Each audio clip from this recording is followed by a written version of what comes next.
Rabbil alamin. Assalatu wassalamu ala ashrafil anbiya'i wal mursalin nabiyyina Muhammadin wa ala alihi wa sahbihi ajma'in. A'udzu billahi minasy syaithanir rajim.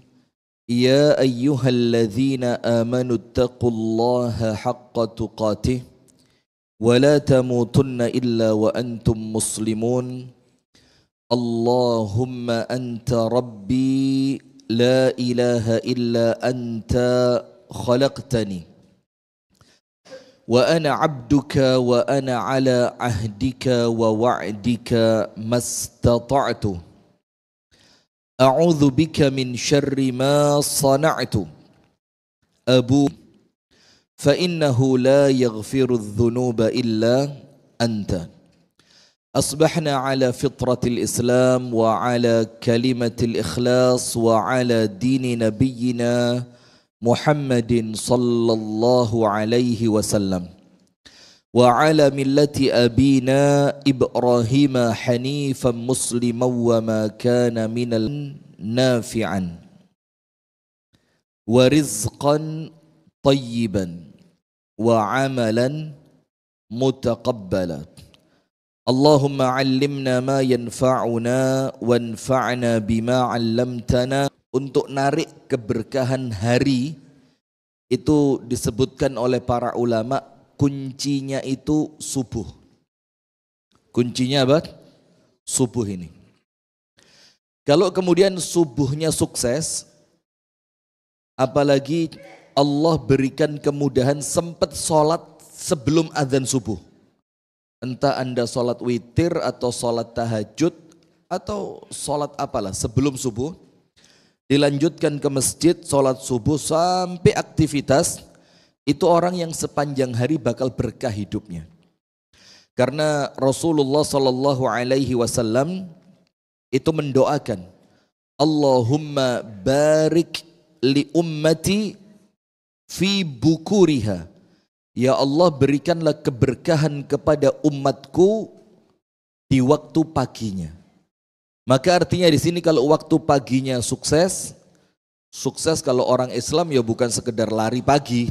Kalau orang Islam suksesnya itu ya sholatnya ke masjid, ditambah dengan zikir pagi, ditambah dengan sedikit, ya mungkin Anda terbiasa sedekah di waktu pagi. Maka insya Allah itulah orang yang sukses, yang nanti sepanjang hari setiap aktivitas Anda akan diberkahi oleh Allah. Amin ya rabbal alamin.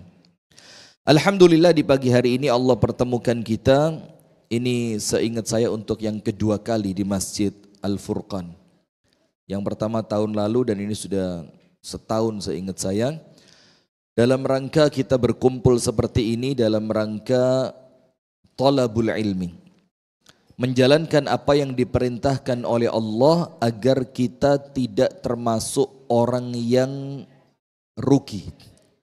Maka salah satu yang Allah ingatkan yang disebutkan oleh Al-Imam Asy-Syafi'i, sekiranya Allah tidak menurunkan di dalam Al-Quran surat kecuali hanya surat ini saja, maka itu cukup untuk memperbaiki manusia.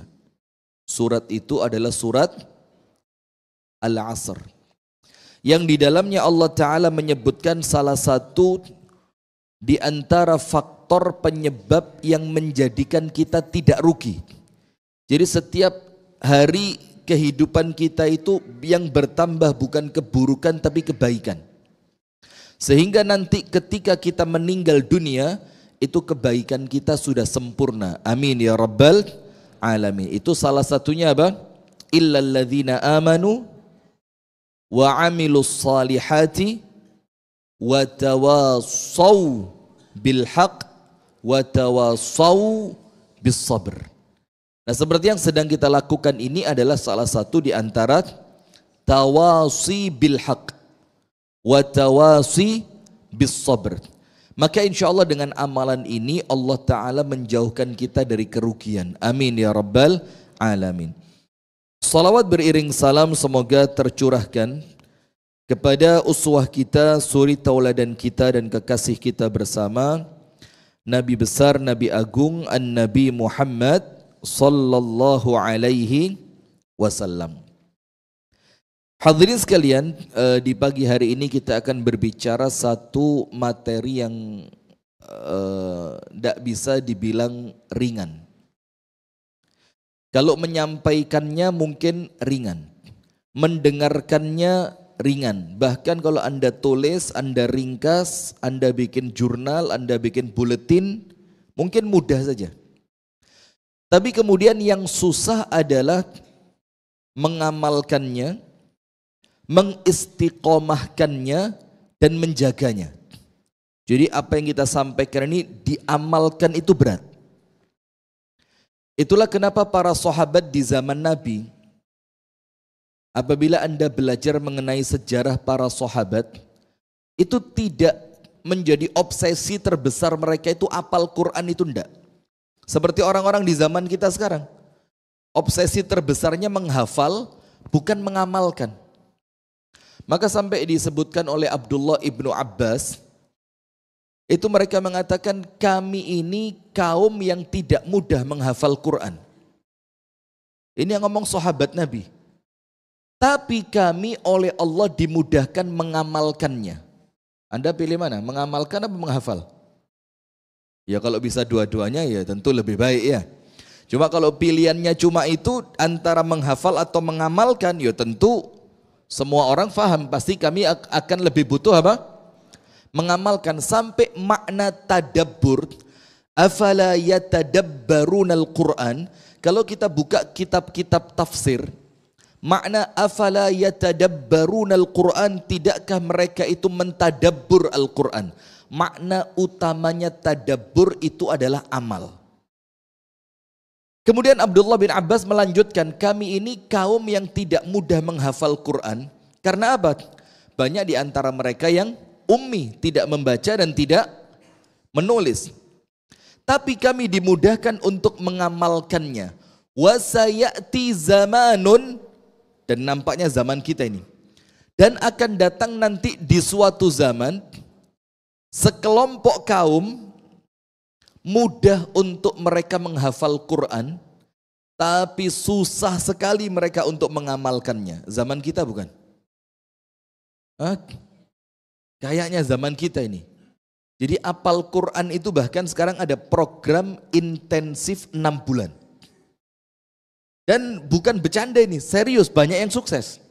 Tapi fokus, 6 bulan masuk pesantren, ndak mikir bisnis, ndak mikir handphone, ndak mikir grup WhatsApp. Betul-betul intensif pegang, 6 bulan sukses. Tapi jangankan mengamalkan, ditanya artinya, kadang-kadang kamu tadi baca apa? Oh itu terletak pada surat ini, pada ayat yang sekian.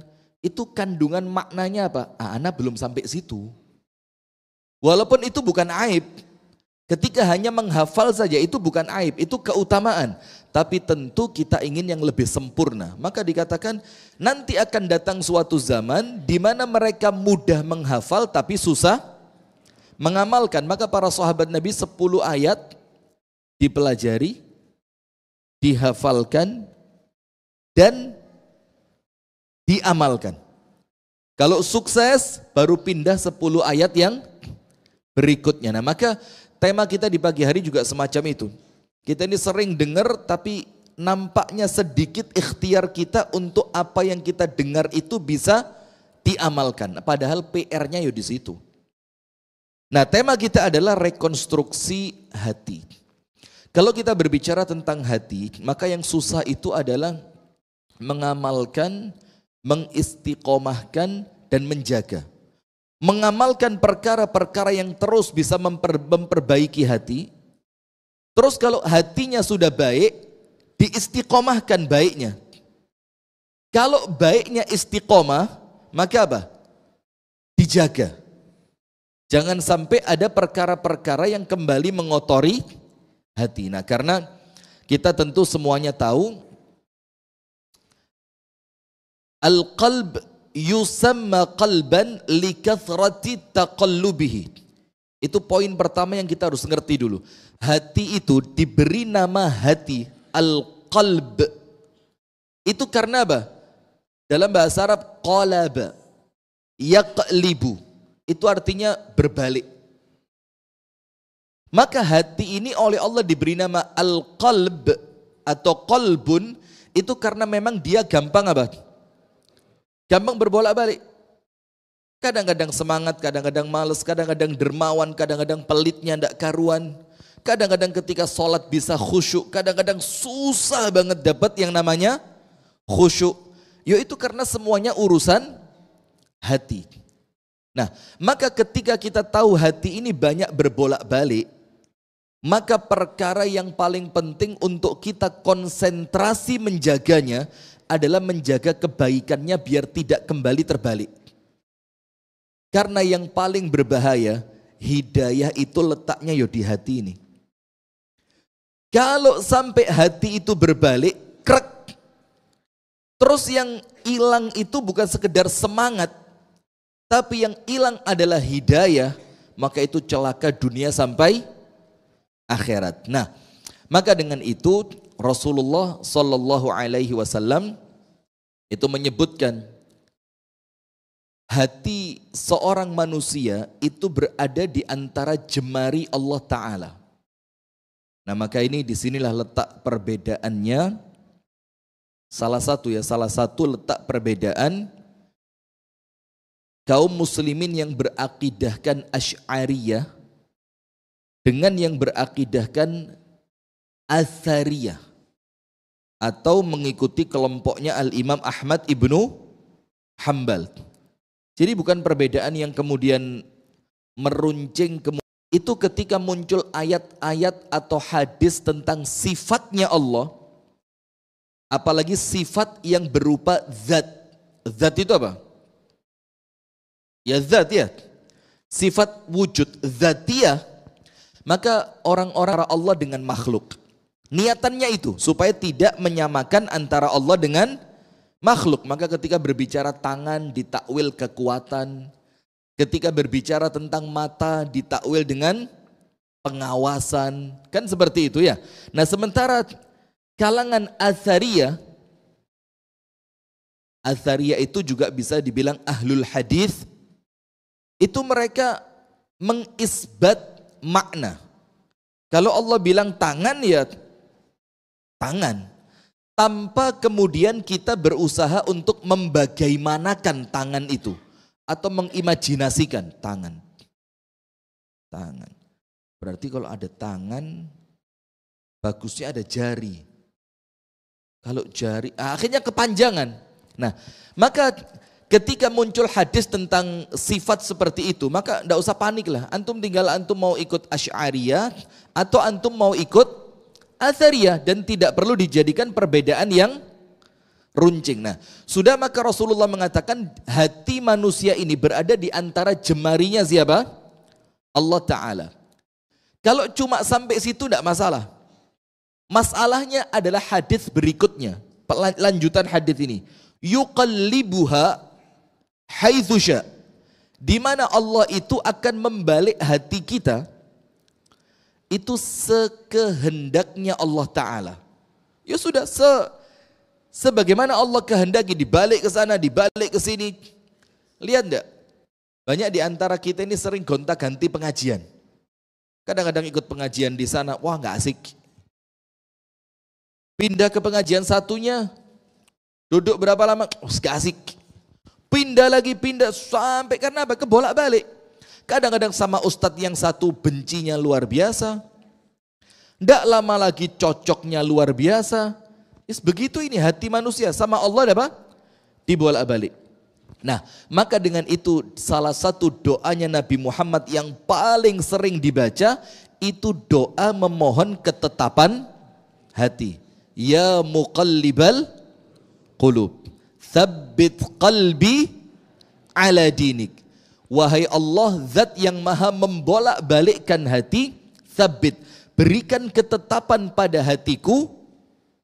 Tsabbit qalbi ala dinik, untuk terus berada di atas agamamu. Dan ini jamaah salah satu di antara makna ayat Al-Fatihah yang kita baca. Ihdinas siratal mustaqim. Ketika kita memohon kepada Allah untuk diberi petunjuk menuju jalan yang lurus, bukan berarti jalan kita sedang tidak lurus. Tapi salah satu di antara makna ihdinas siratal mustaqim adalah kita minta kepada Allah ketetapan. Supaya tetap di atas jalan yang lurus. Jadi dimasukkan ke dalam hati ketika sholat itu.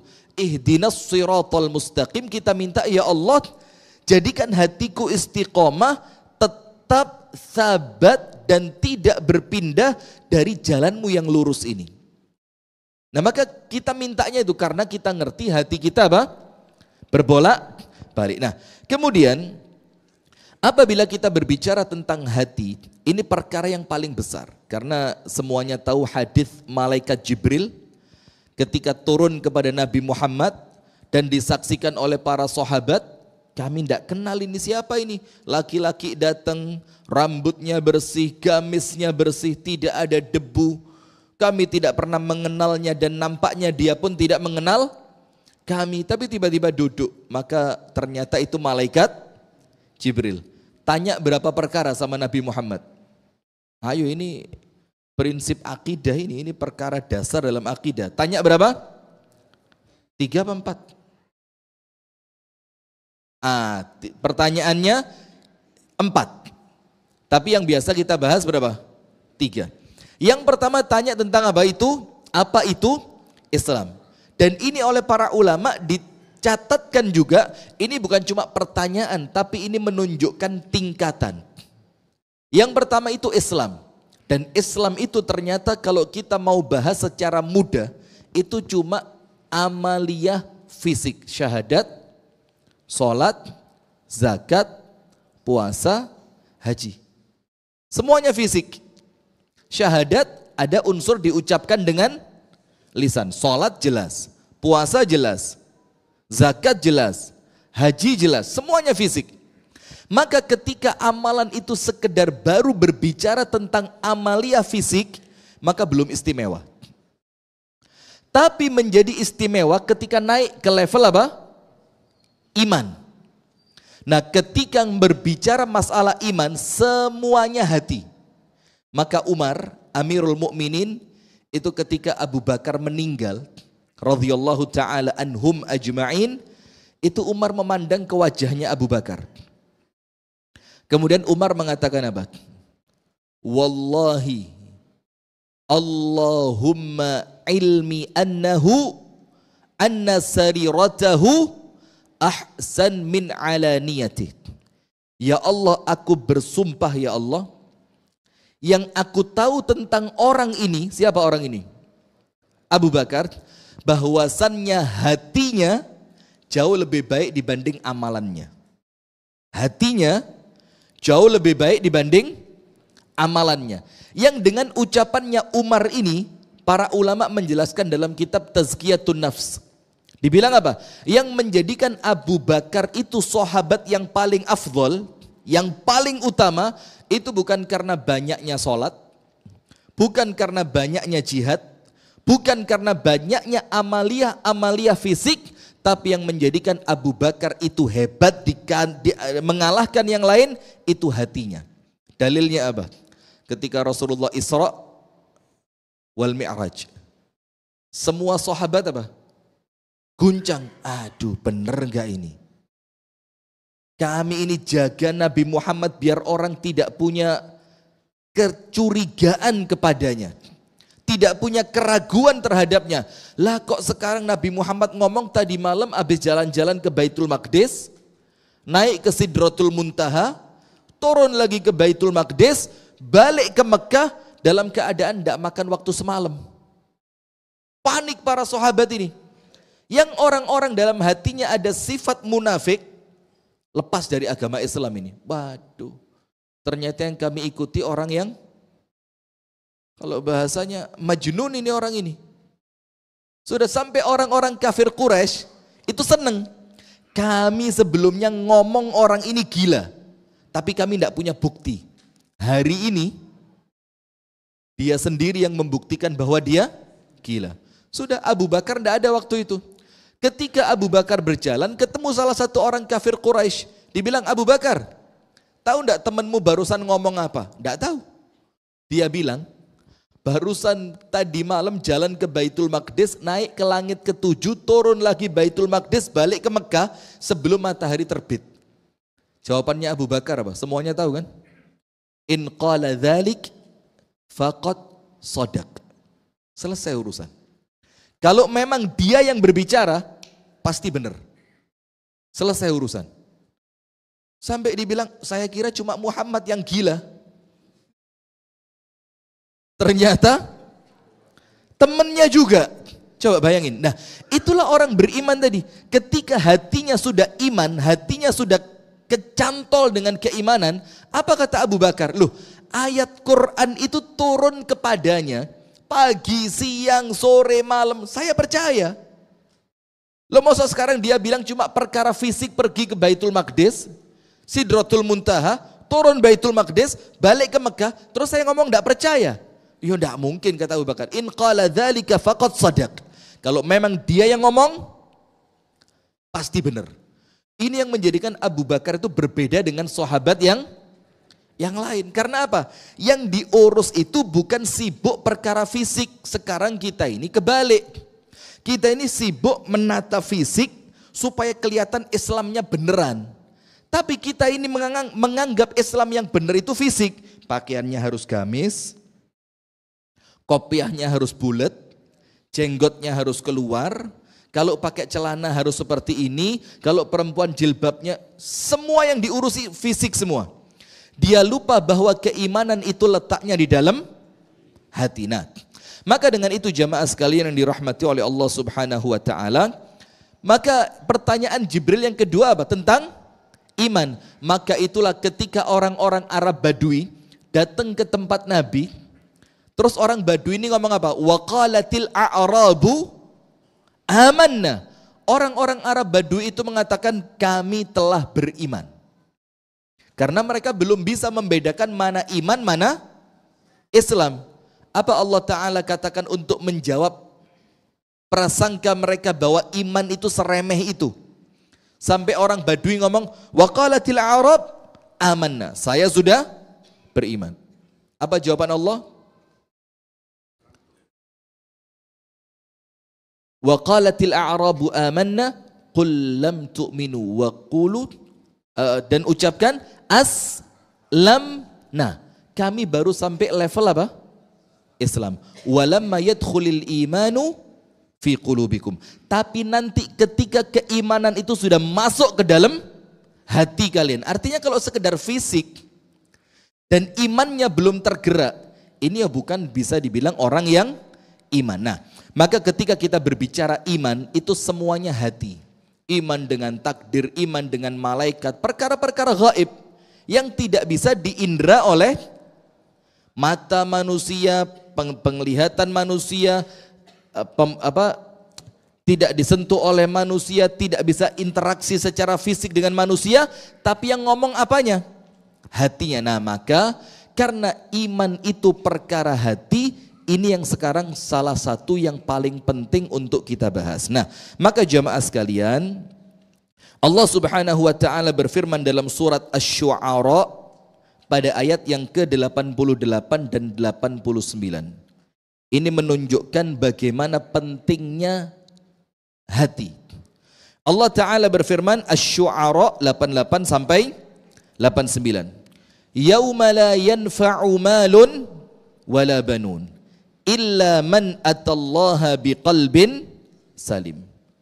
Kelak di yaumil qiyamah itu, pada hari itu, la yanfa', tidak lagi akan mendatangkan manfaat untuk kalian. Apa yang tidak akan mendatangkan manfaat? Mal, harta, wala banun, anak, keturunan. Itu tidak bisa datangin manfaat. Dalam artian tidak bisa mendatangkan manfaat di sini ketika di dunia tidak digunakan untuk Allah. Ditumpuk-tumpuk, dipamerkan, dibanggakan, tidak pernah mendatangkan manfaat untuk Islam dan kaum muslimin, maka nanti di hari kiamat yauma la yanfa'u malun wala banun. Illa, kecuali yang akan menyelamatkan kita yang akan mendatangkan manfaat untuk kita illa man atallaha biqalbin salim, kecuali orang yang datang kepada Allah dia datang membawa hati yang bersih. Nah, qalbun salim itu apa? Coba, qalbun salim itu apa? Kita ini menganggap qalbun salim, pokok kalau orang nggak pernah marah, itu qalbun salim. Oh, dia ini sama saya baik, ngomongnya santun, setiap ketemu mesti tersenyum. Oh, qalbun salim. Oh, tunggu dulu. Qalbun salim itu oleh para ulama diberikan kriteria. Orang yang memiliki qalbun salim, dia harus punya 3 hal dalam kehidupannya.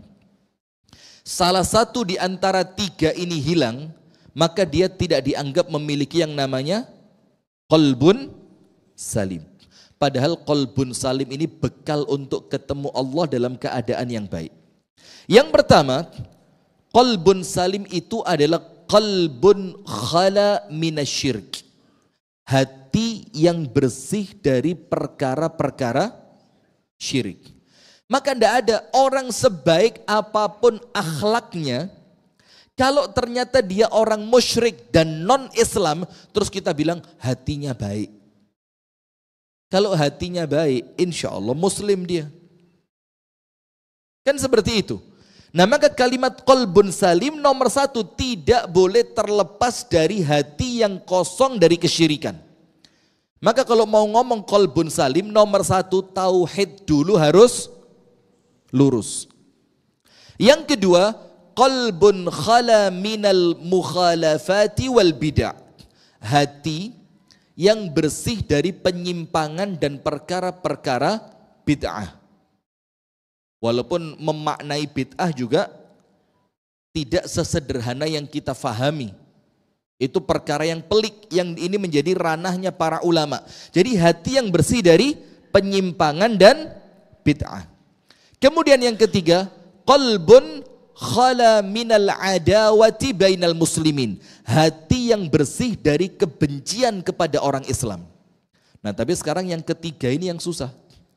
Banyak orang-orang itu akidahnya lurus, ibadahnya sesuai dengan apa yang Nabi Muhammad SAW ajarkan. Tapi sama umat Islam, ya Allah, taringnya tajam. Sama orang Islam ini ini kayak tidak boleh, salah sedikit tidak boleh. Disikat bahasanya, oh ini anak ngomong begini karena anak cinta sama antum. Tidak bisa dibohongi jamaah. Orang itu mengingatkan karena cinta, sama orang yang mengingatkan karena memang ingin menjatuhkan kita, itu hati kita ngerti. Keroso, betul enggak? Terasa mana orang yang mengingatkan, kelihatan mana dia mengingatkan karena cinta dan mana dia mengingatkan karena ingin menjatuhkan. Nah, maka dengan itu, ketika kita tahu qalbun salim itu adalah bekal untuk kita nanti ketemu sama Allah, maka ayo dijaga supaya hati ini terus benar, terus baik, dan terus salim. Maka bersihkan dari kesyirikan, bersihkan dari penyimpangan, dan bersihkan dari permusuhan sesama kaum muslimin. Ini terlepas jamaah ya, terlepas dari antum sepakat atau tidak. Kemarin kan baru muncul berita wafatnya salah satu pejuang Hamas. Ini terlepaslah antum mau ikut kelompok yang mana, tapi minimal yang wafat itu muslim. Minimal itu sudah. Katakanlah kalau dia mungkin dari kelompok ini, jihadnya seperti ini, dia menyebabkan umat Islam menjadi korban sekian ribu. Terlepas dari semua itu, minimal dia muslim. Sementara kebahagiaan dengan wafatnya seorang muslim itu sudah dalam hati yang salah. Itu ciri dalam hati ada yang salah. Mana mungkin kemudian seorang muslim yang meninggalnya di tangan orang kafir. Terus kita bilang apa? Kita hari ini berbahagia dengan wafatnya. Kan yuk tidak mungkin. Nah, maka salah satu di antara faktor yang menjadikan qalbun salim itu ketika hati ini bersih dari permusuhan. Nah, sekarang hadirin sekalian, kita akan sampaikan beberapa perkara yang akan menjadikan hati kita itu insya Allah biiznillah akan terus dalam keadaan sehat, terus dalam keadaan baik, dan kita perlu memperbaikinya.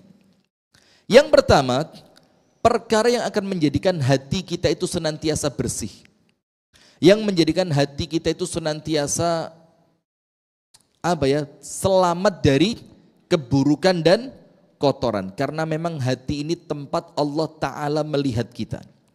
Yang pertama yang akan menjadikan hati kita ini bersih adalah mudawamatu tilawati Al-Quran. Mudawamah itu bukan cuma sekali dalam setahun, bukan sekali dalam sepekan, tapi apa? Dawam itu artinya apa? Continue. Continue itu ya kalau bahasa kita istiqomah. Walaupun kadar istiqomah itu tidak sama. Ada orang yang istiqomahnya itu rapet. Ada orang yang latihan istiqomah tapi belum rapet. Jadi bahasanya, intensitasnya itu tidak terlalu rapat. Tapi dia berikhtiar untuk menjadikannya istiqomah. Sampai bahkan Imam Nawawi saja mengartikan istiqomah itu bukan mendawamkan satu amal dan tidak terputus. Bukan itu. Imam Nawawi kalau antum buka dalam kitab Riyadhus Shalihin, itu ketika mengartikan istiqomah itu apa? Luzumut ta'ah, tidak pernah terlepas dari ketaatan. Jadi setiap perpindahannya, entah perpindahan waktu atau perpindahan tempat atau perpindahan aktivitas, itu senantiasa positif. Pindah dari masjid menuju tempat kerja, dari tempat kerja pulang ke rumah. Jadi perpindahannya itu tidak pernah keburukan. Dan walaupun amalannya berganti, tapi selama amalan yang berganti itu terus adalah amal-amal yang baik, maka orang itu adalah orang yang istiqomah. Nah, maka kalau dibilang mudawamatu tilawatil Quran, terus mengistiqomahkan membaca Al-Quran, itu artinya apa? Kita ini punya waktu-waktu tertentu yang dengan waktu tadi kita punya interaksi dengan Al-Quran yang baik. Katakan sehari sekali. Tapi betul-betul pada waktu tersebut Anda tidak mau diganggu dengan aktivitas yang lain kecuali waktu ini adalah waktunya Al-Quran. Itu namanya mudawamah. Kalau ulama zaman dulu mengatakan apa? Hizib. Mereka itu punya wirdun. Punya apa? Bacaan hizib, wirid dari Al-Quran yang apapun yang terjadi mereka tidak akan tinggalkan. Dan hizib Al-Quran atau wirid Al-Quran itu ada dua. Yang pertama, wirid maju ke depan. Apa wirid maju ke depan itu? Baca mulai Al-Fatihah sampai An-Nas. Walaupun targetnya setiap orang berbeda. Itu nomor satu. Yang kedua, wiridnya bukan kemudian target khatam, tapi apa? Surat maupun ayat pilihan yang Anda akan baca setiap hari. Dan kalau yang dicontohkan Nabi Muhammad seperti Al-Mulk. Kalau setiap pekan di hari Jumat Al-Kahfi. Atau kalau ayat-ayat harian seperti ayat kursi. Kalau surat-surat pendek seperti 3 kul. Kan seperti itu, 2 ayat terakhir surat Al-Baqarah. Nah itu namanya wirid harian yang kedua. Yang pertama harus tetap punya wirid harian Quran, bacanya maju. Nanti dikasih tanda. Apalagi sekarang di handphone kan mudah sekali ya, ada penandanya. Pokok kita baca berhenti di mana, nanti diingetin lagi kita. Bahkan bisa dibikin jadwal di situ di HP itu. Dari Al-Quran aplikasi itu bisa dibikin jadwal. Saya mau baca Quran setiap jam 8. Nanti jam 8 akan diingatkan Anda untuk membaca kemarin terakhir yang Anda baca surat ini pada ayat ini. Mudah sekali sudah. Maka sekarang kalau tetap males baca Quran, nampaknya ya sudah, apa bahasanya ya? Ya memang apa? Angel ya. Nampaknya udah susah memang. Jadi memang tidak ada niat. Itu wirid bacaan Al-Quran maju. Dan wirid yang kedua itu namanya yang biasa kita baca. Pokok saya setiap hari harus baca Al-Mulk. Pokok setiap hari harus baca As-Sajdah misalkan. Setiap hari harus baca surat-surat yang Anda silahkan pilih sesuai dengan kecondongan Anda.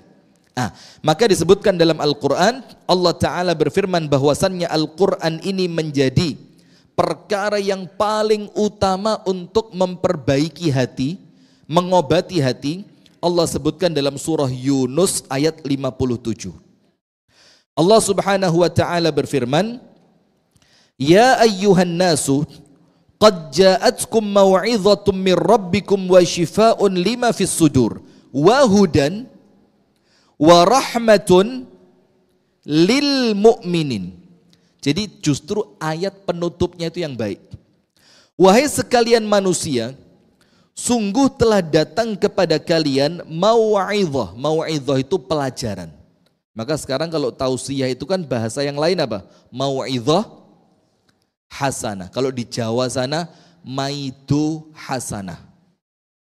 Anda kok ngerti? Anda orang mana?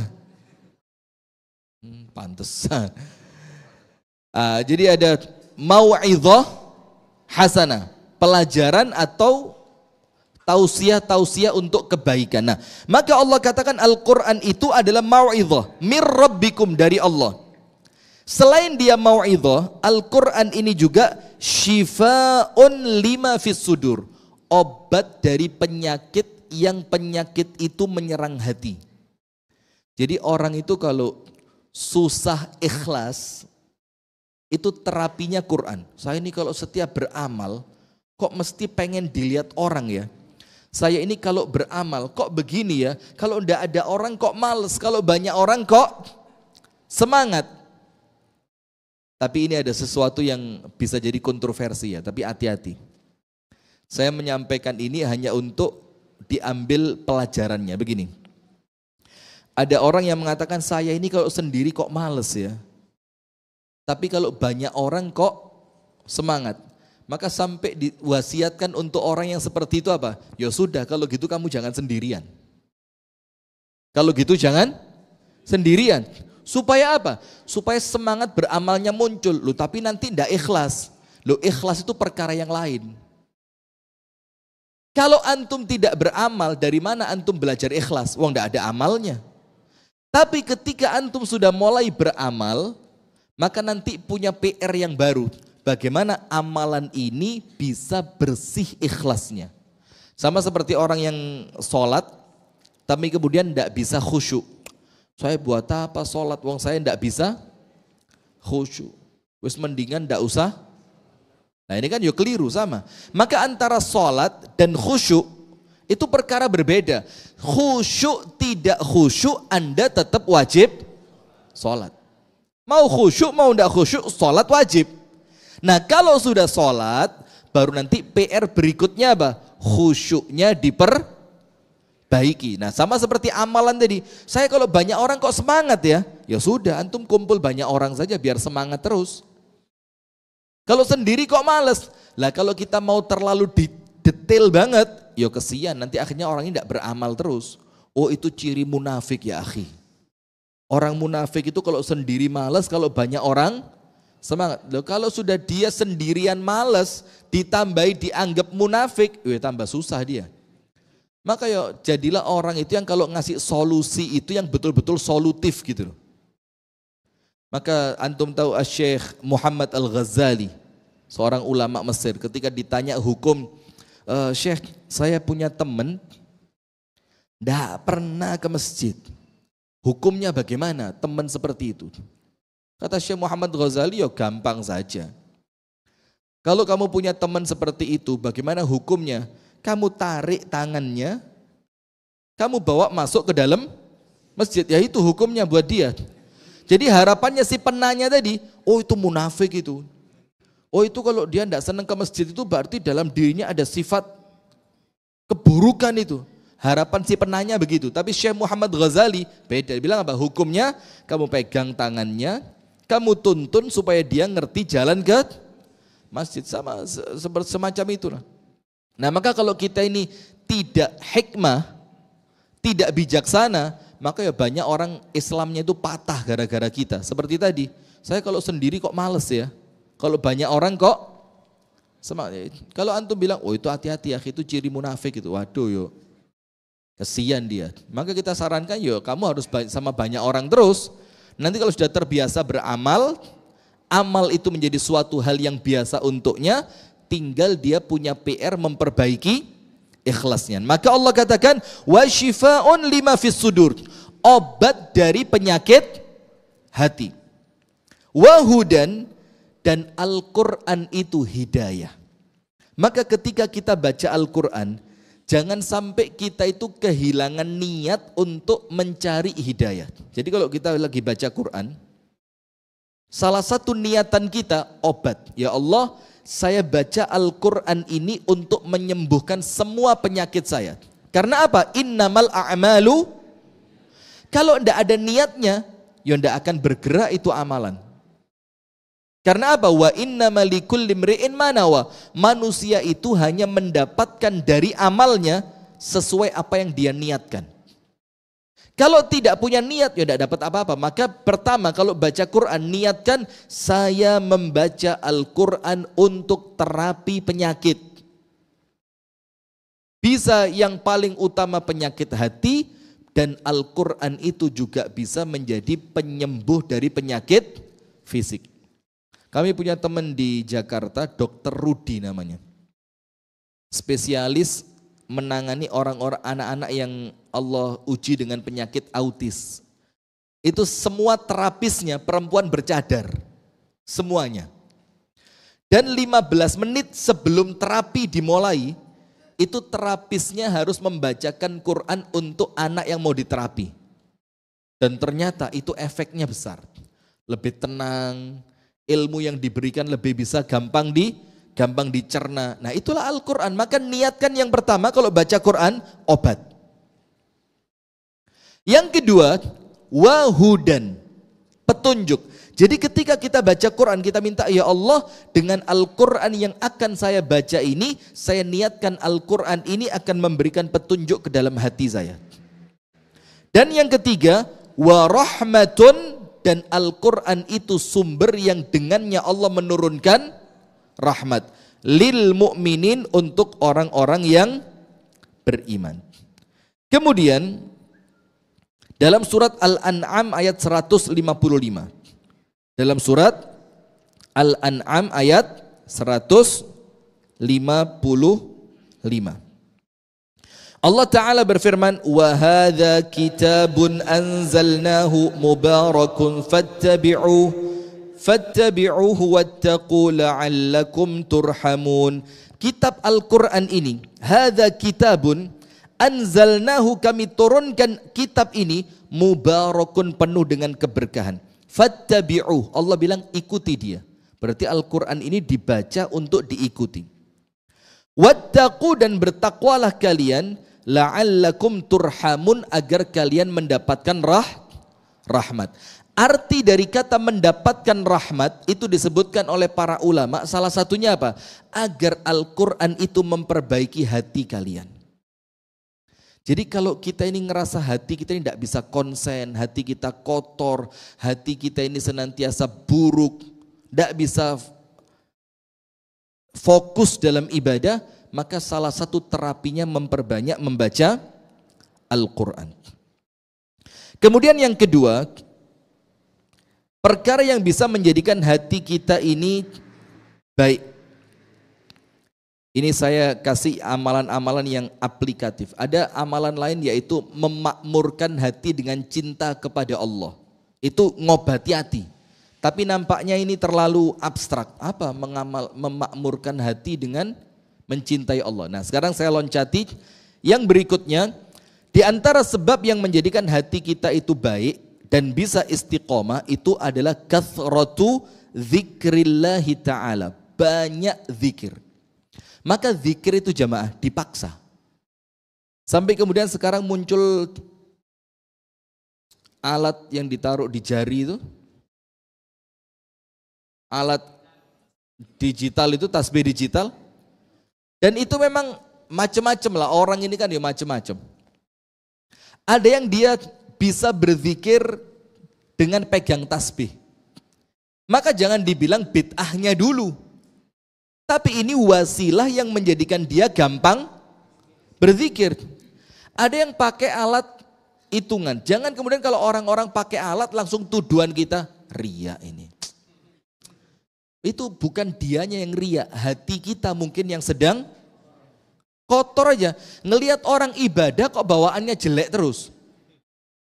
Nah, maka ada orang-orang yang memang terpancing untuk berzikir ketika dia memegang butiran tasbih. Udah, bawa aja udah. Walaupun ya tentu tidak untuk dipamerkan ya. Kalau dari awal niatan antum pamer ya salah juga iya. Sama seperti ketika sahabat Nabi tanya, "Ya Rasul, kalau setitik zarroh kesombongan menjadikan kami tidak bisa masuk surga, lawang kami ini senang sendal kami bagus, kendaraan kami bagus, pakaian kami bagus." Rasul bilang, bukan itu sombong. Sombong itu menolak kebenaran dan meremehkan manusia. Nah, tapi kalau memang dari awal pakai sendalnya niatannya sombong, ya jelas sombong. Sama seperti tasbih tadi. Jangan sampai dibilang orang pakai tasbih itu sombong, pamer. Ya enggak juga, tapi kalau memang pakainya dari awal untuk begini.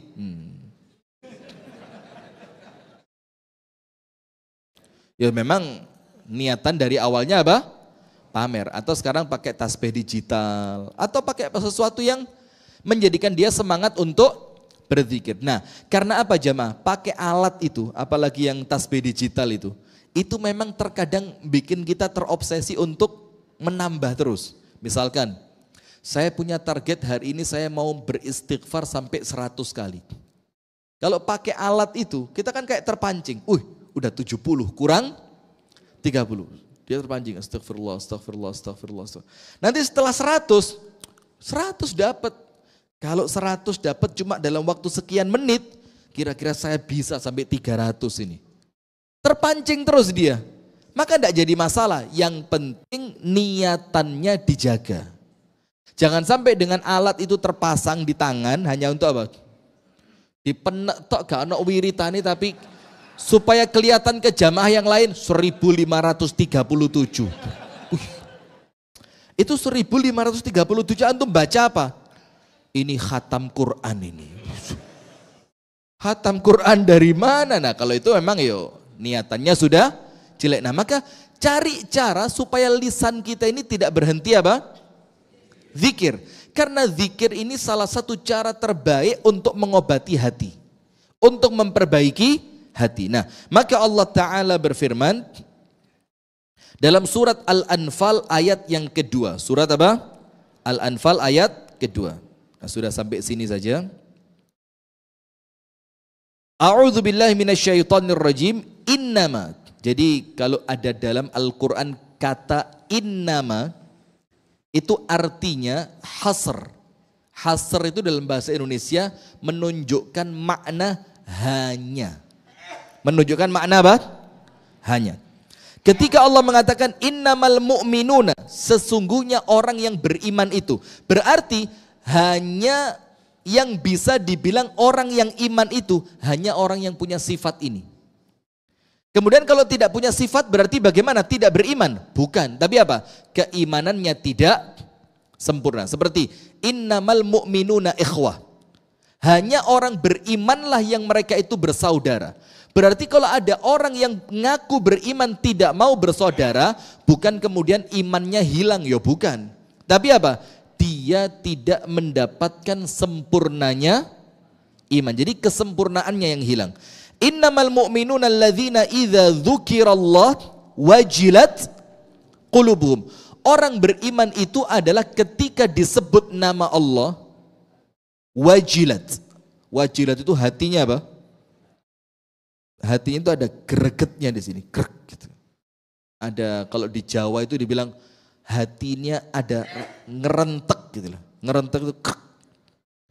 Ada sesuatu yang tiba-tiba kayak tergerak dengan Allah, dengan kalimat Allah. Idza dzukirallah wajilat qulubuhum. Kemudian dalam surat Ar-Ra'd, Ar-Ra'du ayat 28.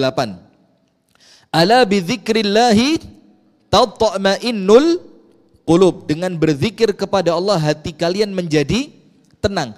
Dan tenang ini jamaah, para ulama menafsirkannya apa? Bukan sekedar tenang kemudian Anda kipas-kipas, duduk depan rumah, tenang ya, enak. Bukan cuma itu. Tenang itu apa? Tenang dalam menghadapi ujian keimanan. Maka Antum kalau lihat para mujahidin, itu tidak pernah tangannya lepas dari Quran.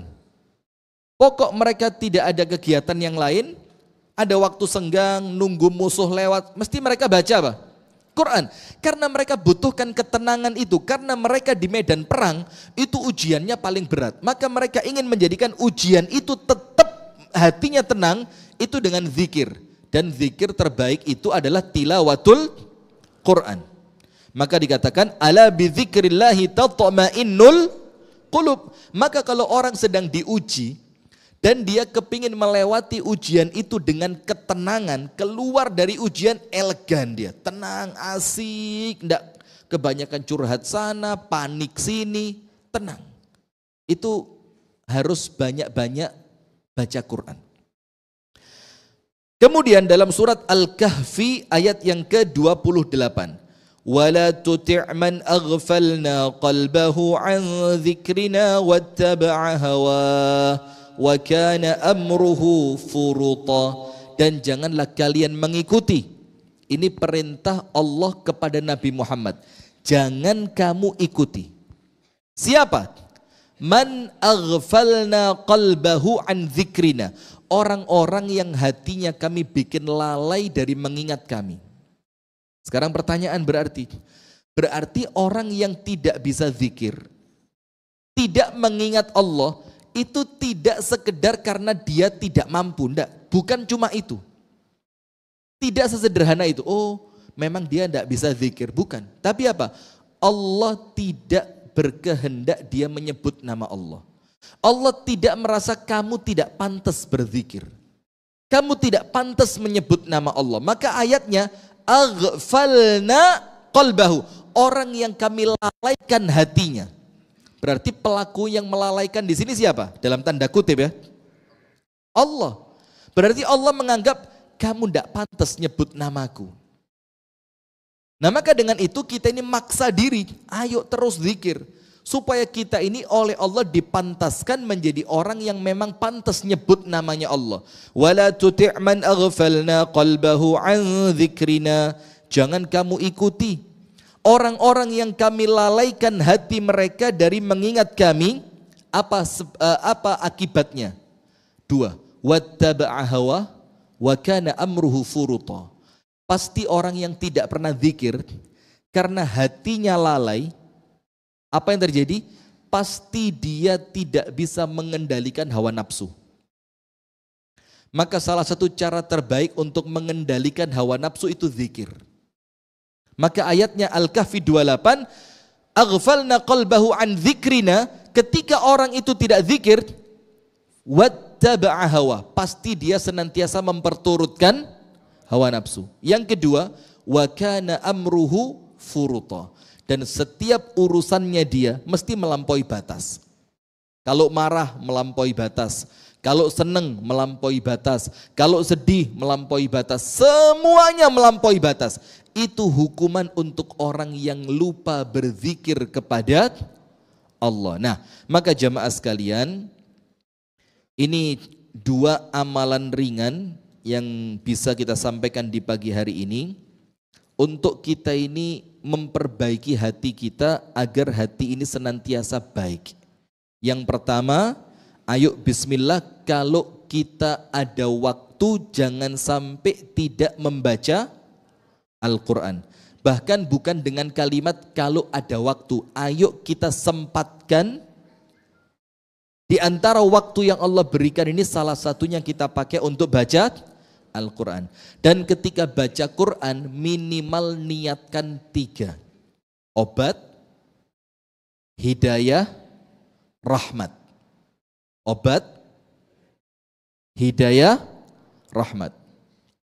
Kemudian yang kedua, paksa lisan ini untuk terus zikir. Ala bidzikrillahi tatma'innul qulub. Maksudnya hati tenang, hatimu itu akan tenang di atas keimanan.